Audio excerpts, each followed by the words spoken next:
नमः शिवाय।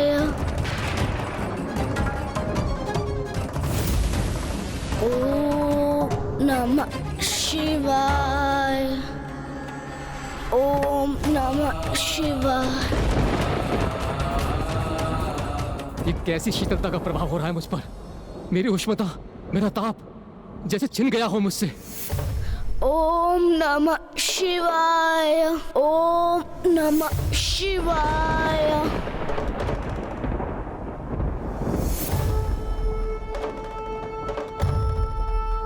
अग्नि का सागर बालक गृहपति के समक्ष था, किंतु वो उससे भी भयभीत नहीं हुआ और उसका निश्चय अभी भी अटल है। ओम नमः शिवाय। ओम नमः शिवाय। ओम नमः शिवाय। ओम नमः शिवाय। ओम नमः शिवाय।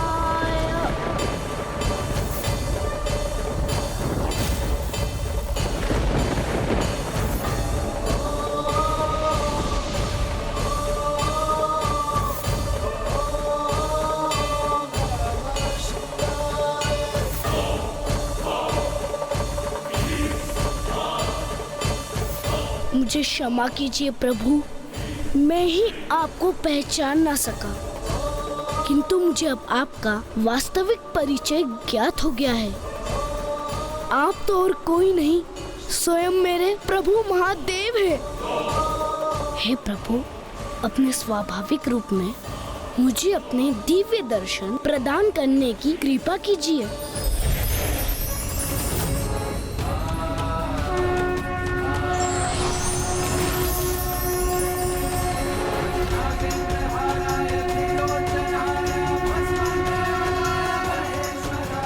अर्थात प्रभु तो पूर्व में ही वहां पहुंचकर अपने भक्त की परीक्षा ले रहे थे।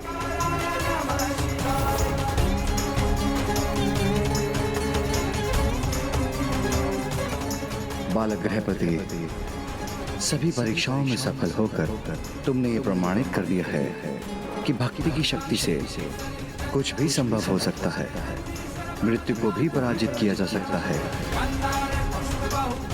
हाँ बालक गृहपति, तुमने अपनी भक्ति की शक्ति से मृत्यु को भी परास्त कर दिया। मैं तुम्हें अभयदान देता हूँ और घोषणा करता हूँ, अग्निदेव के श्राप के कारण तुम्हारी मृत्यु नहीं होगी।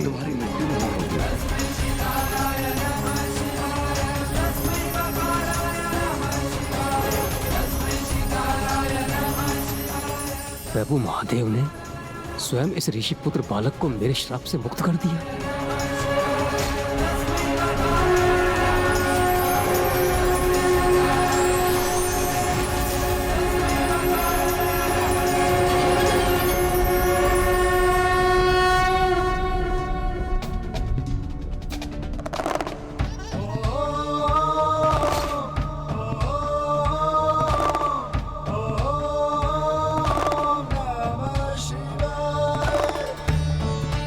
तुम्हारे उदाहरण से संसार में सफलतापूर्वक जीवन बिताने का एक नवीन नियम स्थापित होगा कि प्रबल इच्छा शक्ति से और निष्ठा एवं श्रद्धा से प्रयास कर समस्त बाधाओं को दूर किया जा सकता है और किसी भी कार्य में सफलता प्राप्त की जा सकती है।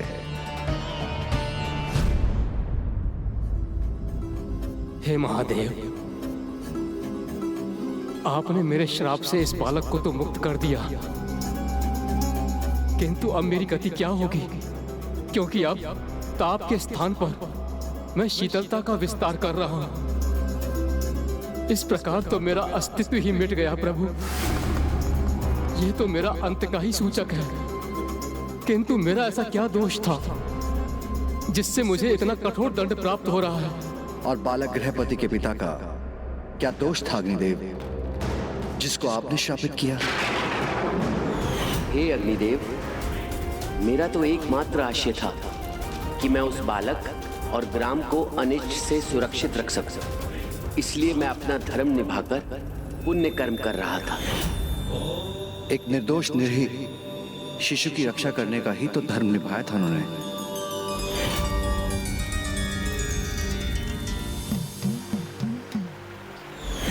जिसके समक्ष आप उसकी मृत्यु बनकर प्रस्तुत हुए थे, जबकि अभी उसकी मृत्यु का समय नहीं आया था।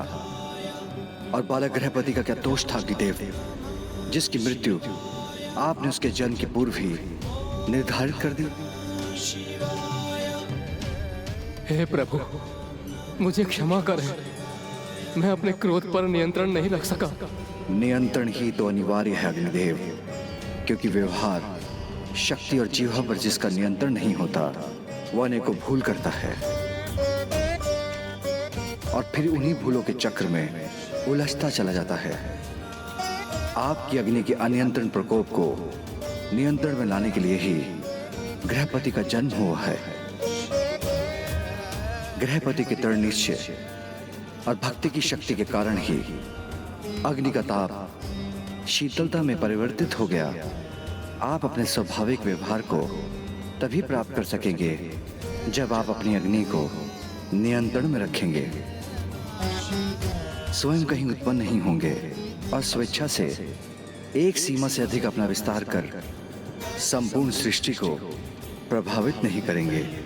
मैं आपको वचन देता हूँ प्रभु, मैं अपनी अग्नि को वहीं उत्पन्न करूंगा जहां मुझे प्रकट होने का अवसर दिया जाएगा। अन्यथा जहां मेरा आवाहन होगा और मेरा प्रभाव सदैव सीमित ही रहेगा।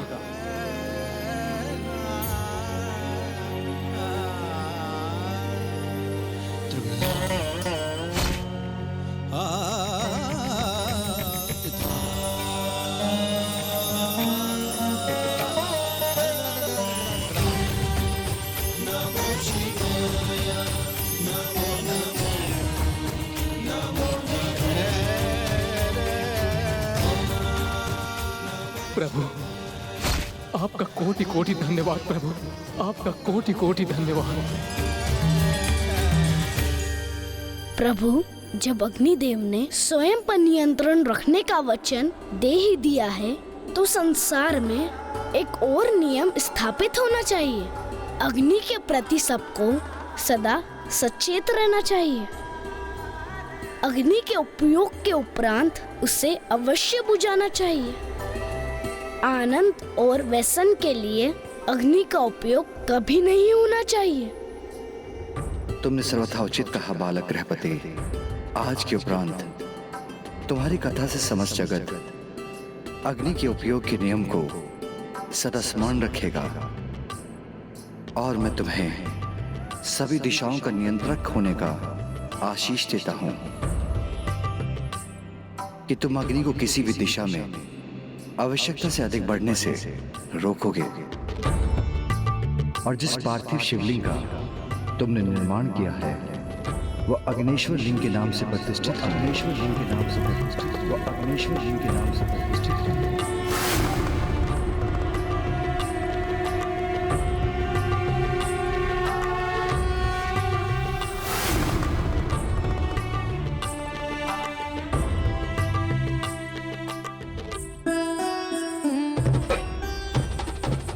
और आने वाले समय में जो भी अग्नेश्वर लिंग की उपासना करेंगे उनका जीवन अग्नि अथवा अग्नि तत्व के किसी भी कुप्रभाव से सुरक्षित होगा।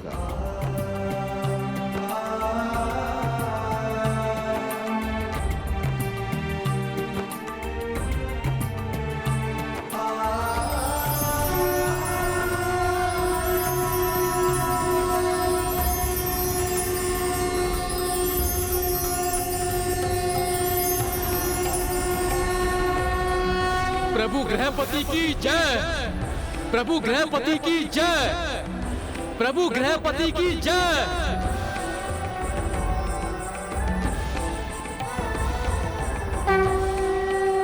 हमें प्रभु महादेव के गृहपति अवतार से ये सीख प्राप्त होती है कि पूर्ण श्रद्धा और पूर्ण इच्छा शक्ति से कोई प्रयास किया जाए तो वो असंभव से भी संभव हो सकता है।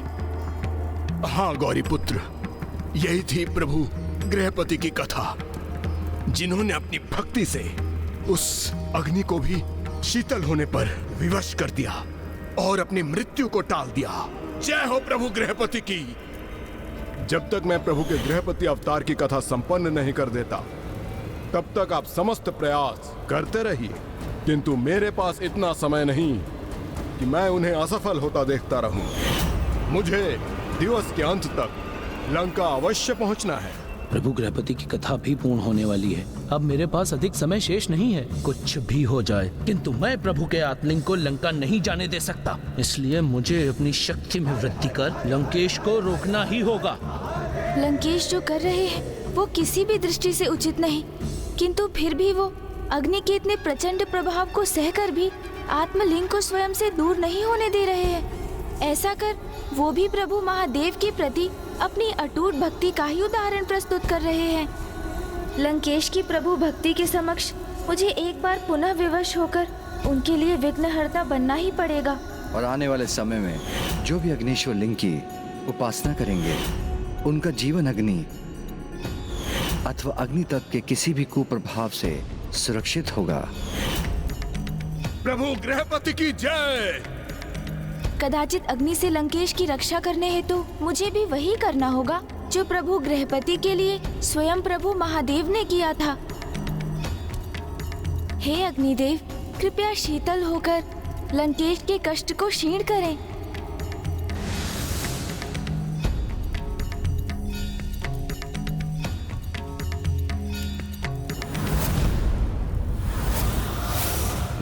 ये कैसे संभव है? मेरी शक्ति से उत्पन्न अग्नि अचानक शीतल कैसे हो गई? ये प्रभु गृहपति के नाम को उच्चारण करने का और उनकी कथा सुनाने का सुफल है ये। रुक जाइए नंदेश्वर जी, अपनी तपोशक्ति को व्यर्थ ना कीजिए, क्योंकि लंकेश रावण हूं मैं। मुझे कोई क्षति नहीं पहुंचा सकता, किंतु यदि मैं चाहूं तो तुम सभी शिवगणों को इसी क्षण मिटा सकता हूं। लंकेश, ये मात्र तुम्हारा भ्रम है कि तुम मुझे अथवा अन्य शिवगणों को कोई क्षति पहुंचा सकते हो।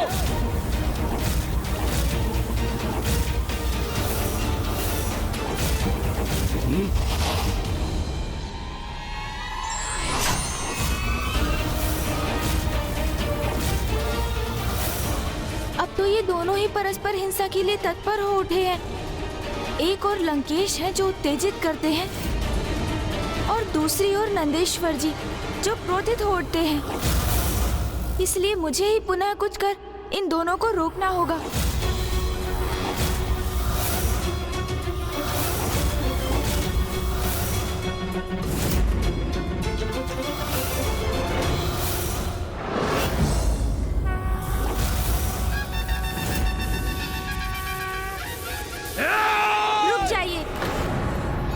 सावधान, आप में से कोई भी इस रेखा का उल्लंघन नहीं करेगा।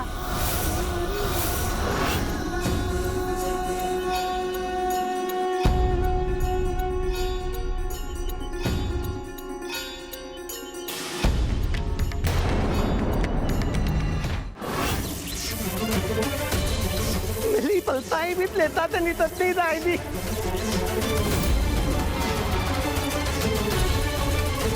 हे गणपति जी, आप इस लंकेश का साथ क्यों दे रहे हैं? मैं यहाँ लंकेश का नहीं, धर्म का साथ दे रहा हूँ नंदेश्वर जी, क्योंकि प्रभु के आत्मलिंग को शक्ति और हिंसा से प्राप्त करना सर्वथा अनुचित है। लंकेश ने तो आपको चुनौती दी थी, जिसे आप पूर्ण कर प्रभु के आत्मलिंग को प्राप्त कर सकते थे, किंतु आप अथवा कोई भी अन्य शिवगण उनके चरणों को नहीं डिगा सके। और कदाचित ये इसलिए हुआ क्योंकि लंकेश जी पर उनके प्रभु महादेव की कृपा है, और उससे भी अधिक जिनके हाथों में प्रभु के आत्मलिंग रूपी शक्ति और दिव्यता स्थित है, तो उन्हें भला पराजित कर भी कौन सकता है। मेरे विचार से आप अपने समस्त प्रयास कर चुके हैं, इसलिए अब आपको यहाँ से प्रस्थान करना चाहिए नंदेश्वर जी। जो अब तक हुआ वो तो प्रभु की इच्छा से ही हुआ, और जो आगे होगा वो भी प्रभु की इच्छा से ही होगा। इसलिए आप सभी का कैलाश लौटना उचित होगा। उचित है।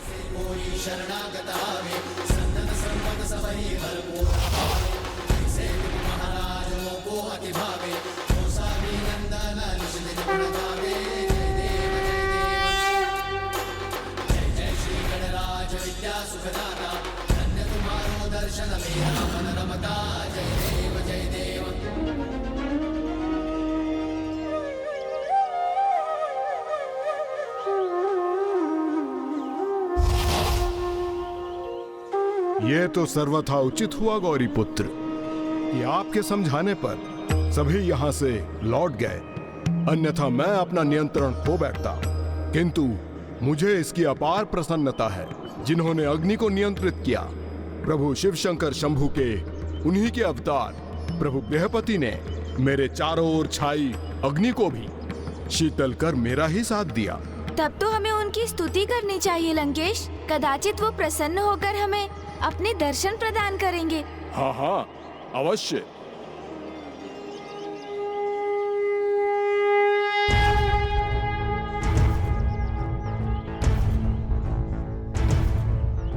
त्रयंबकं सदाशिवं नमामि हे उमापति जय नीलकंठ जय अनंत नमोस्तुते नमोस्तुते।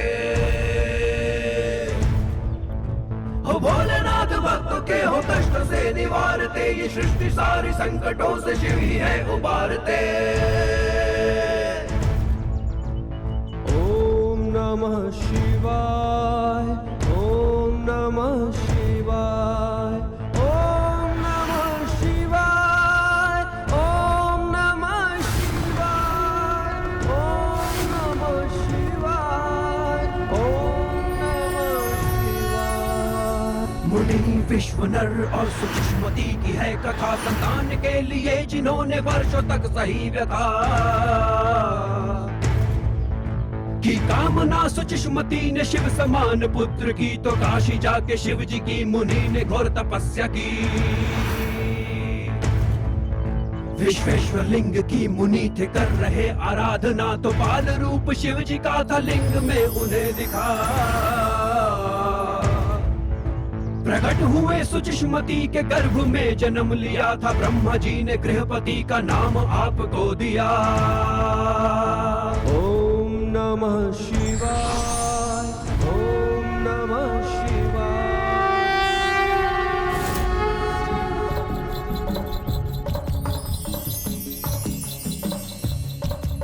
प्रणाम प्रभु गृहपति। प्रणाम। कल्याण हो।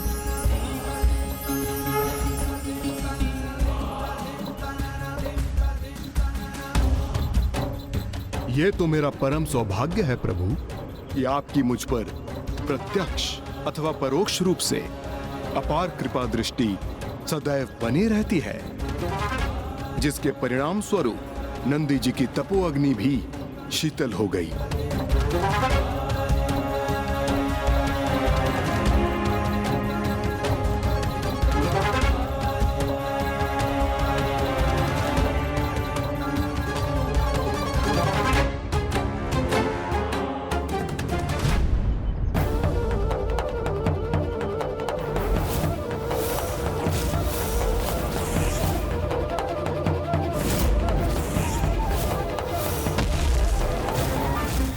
ये क्या? प्रभु गृहपति जी की दृष्टि तो आत्मलिंग पर ही स्थिर है। कहीं ये भी प्रभु वीरभद्र जी और भैरव जी के समान मेरे प्रति आक्रामक तो नहीं होने जा रहे हैं?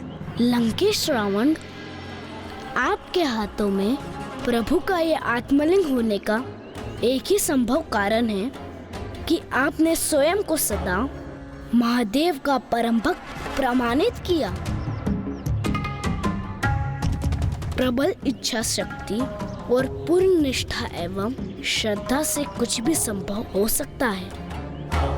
प्रत्येक जीव को कभी भी किसी से वो कदापि नहीं मांगना चाहिए जिसे प्रदान करना देने वाले को कठिन हो, क्योंकि किसी की व्यवस्था के कारण उसे जो प्राप्त होता है वो कभी ना कभी उसके उचित अधिकारी के पास पहुंच जाता है। अथवा जहाँ उसका उचित स्थान होता है वो वहाँ पहुँच जाता है।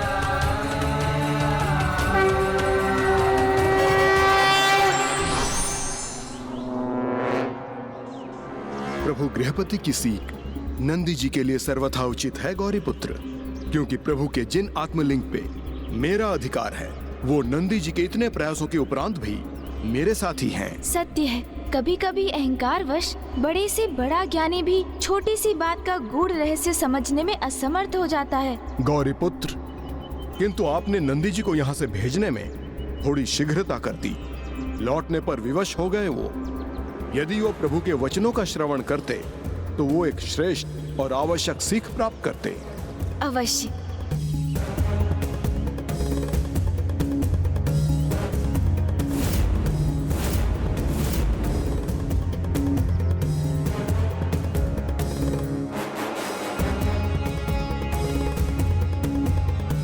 आज एक अनूठी सफलता प्राप्त की है मैंने। समस्त शिवगणों को एक साथ पराजित किया है मैंने। कोई टिक नहीं पाया मेरे समक्ष।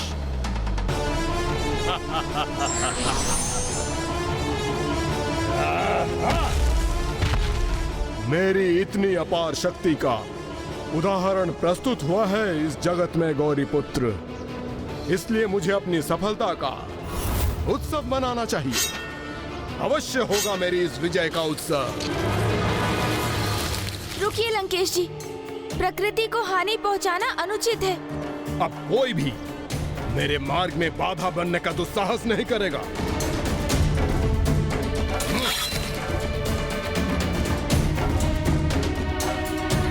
लंकेश रावण के मार्ग में बाधा।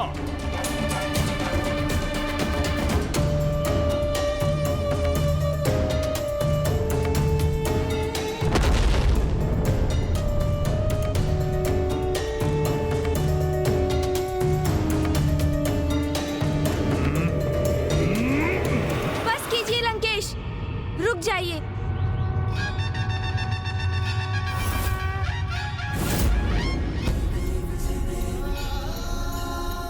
लंकेश, एक वृक्ष को क्षति पहुंचाना छोटे पौधों के एक छोटे से उपवन को और एक संपूर्ण वंश को उजाड़ने के समान है।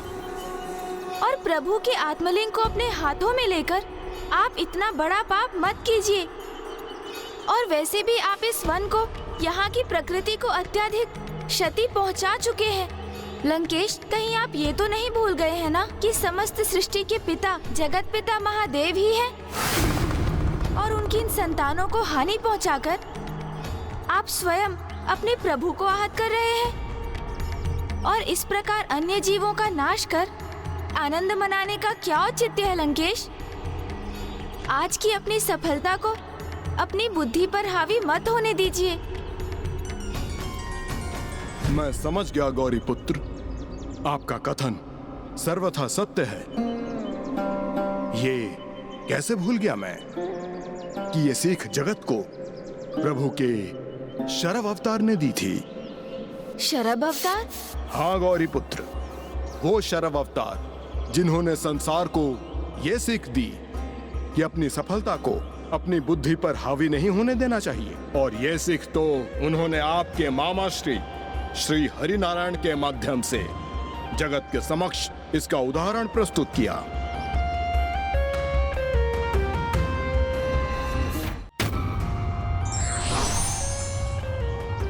लंकेश, जल ग्रहण कीजिए आप।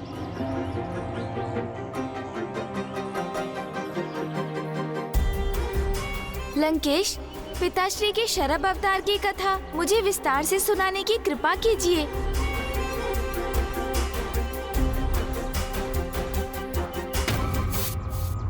नारायण जब अपनी छोटी सी विजय के उपरांत नरसिंह अवतार में अपना नियंत्रण खो चुके थे, तब उन्हें रोकने के लिए मेरे प्रभु शिव शंकर शंभू ने अवतार लिया।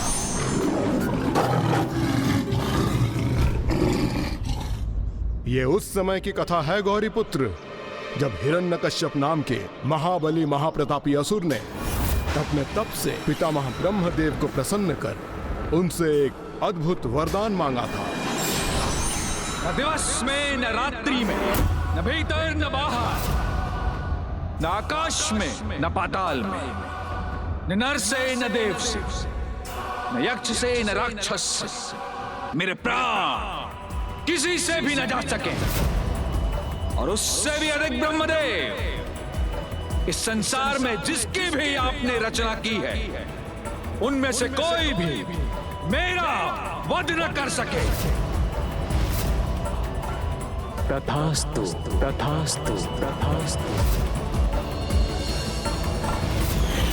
इस सर्वथा अनूठे वरदान को प्राप्त कर वो जैसे अमरत्व ही प्राप्त कर चुका था। शीघ्र ही समस्त लोकों पर विजय पाकर उसने स्वयं को भगवान घोषित कर दिया और सभी को अपनी पूजा करने के लिए विवश करने लगा।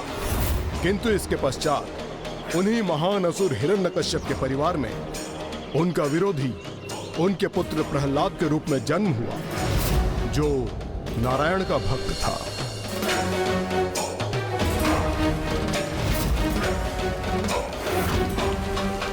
प्रहलाद ने अपने पिता को भगवान के रूप में स्वीकार नहीं किया, जो हिरण्यकश्यप के लिए इतना असहनीय था कि उसने अपने पुत्र प्रहलाद का वध करने का निर्णय लिया। किंतु प्रहलाद सदैव अपनी भक्ति के कारण सुरक्षित रहा। फिर क्या हुआ दशानन?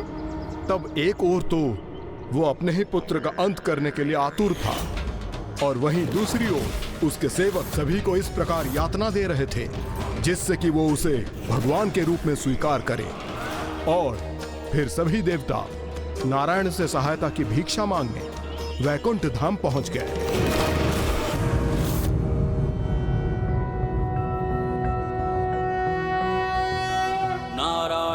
हे प्रभु श्री हरि नारायण, अब समस्त जगत को आप ही संकट से मुक्त करा सकते हैं। वर्धनोद्धरं देवं भूधरं भुवनेश्वरम्।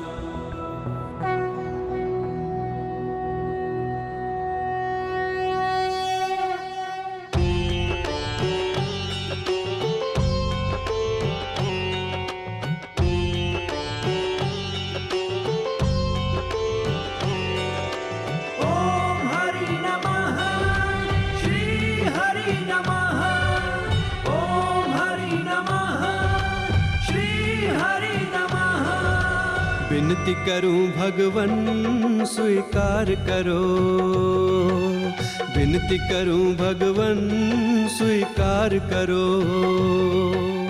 इस सृष्टि का तुम ही उद्धार करो, उद्धार करो। विनती करूं भगवन स्वीकार करो। रच दो लीला अब हरी, रच दो लीला अब हर चाहे फिर से एक अवतार धरो, अवतार धरो। विनती करूं भगवन स्वीकार करो, विनती करूं भगवन स्वीकार करो।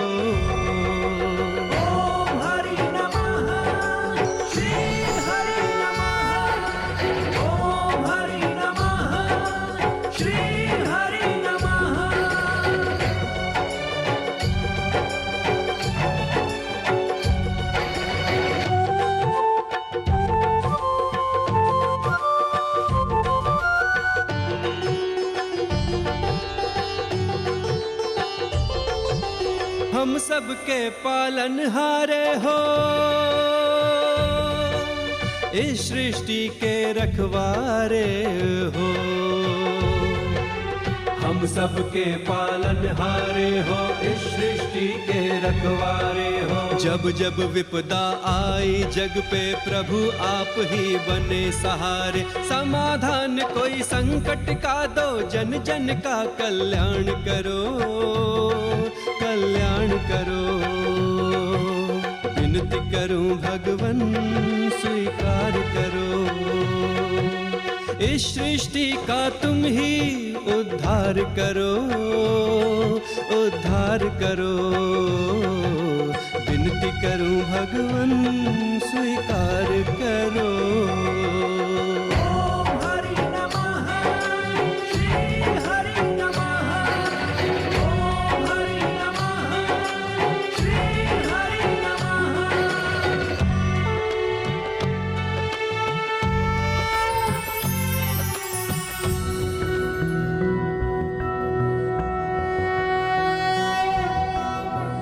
अर्चनाभावराभयम् नारायण नारायण।